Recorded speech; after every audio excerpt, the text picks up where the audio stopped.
Bonsoir à toutes et à tous. Ce mardi, je vais vous parler de la sécurité des piétons et des vélos à Fontainebleau.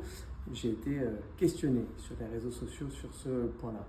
Alors d'abord, vous rappelez que depuis quelques mois, nous avons pris l'habitude de marquer les carrefours que l'on considère un peu dangereux ou sur lesquels il faut attirer l'attention sur les remontées de fils ou les remontées de voirie par des vélos. Vous avez au sol un marquage d'une peinture différente, légèrement marron, qui permet d'attirer l'attention des véhicules sur les vélos qui peuvent arriver par la gauche. Important de rappeler aussi qu'à Fontainebleau, la vitesse est de toutes les façons limitée à 30 km/h et à 20 km/h sur la place de l'Étape. Ce ne sont que les boulevards dits extérieurs qui sont, eux, restés à 50 km/h. Pour évaluer les difficultés sur les voiries, nous disposons de 3 radars pédagogiques que nous installons un petit peu dans chacune des voiries, soit parce que nous sommes questionnés, soit parce qu'il y a une perception de vitesse. Et ces radars nous permettent d'évaluer précisément, heure par heure, les flux de véhicules et les vitesses et d'adapter, le cas échéant, le marquage au sol, la signalétique ou les conditions de circulation. C'est avec ces radars que l'on peut adapter évidemment notre plan de circulation et les adaptations à faire.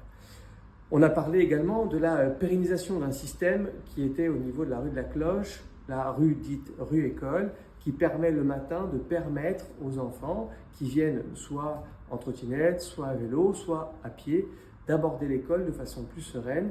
C'est aussi le moyen de sécuriser un peu l'espace public. Et puis il y a également, du côté de la place de l'Étape, nous avons eu pas mal de questions sur les usages de cette place, puisque, je vous le rappelle, c'est un espace partagé, donc les piétons peuvent traverser à leur guise au niveau de la place. C'est difficile d'appréhender ce système, surtout pour les extérieurs qui ne connaissent pas forcément l'aménagement de la place. Donc, afin de tranquilliser un petit peu tout le monde et surtout de dire aux piétons qu'ils sont dans des endroits sanctuarisés pour traverser, nous allons rematérialiser de part et d'autre de la place, aux vacances de la Toussaint, des bandes de passage piétons pour permettre de sanctuariser des espaces qui seront évidemment dédiés aux traversées piétons.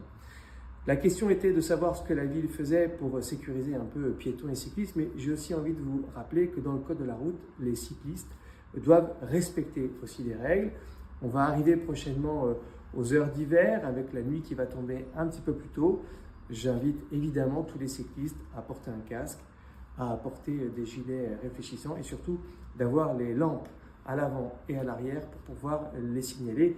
Et puis les piétons, évidemment, on ne traverse pas n'importe où, on traverse sur les passages piétons et puis on essaye de faire attention évidemment aux voitures en permanence. Voilà, finalement, c'est partager l'espace en appliquant des règles simples et en permettant des aménagements visibles pour tous. À très bientôt pour une question du mardi.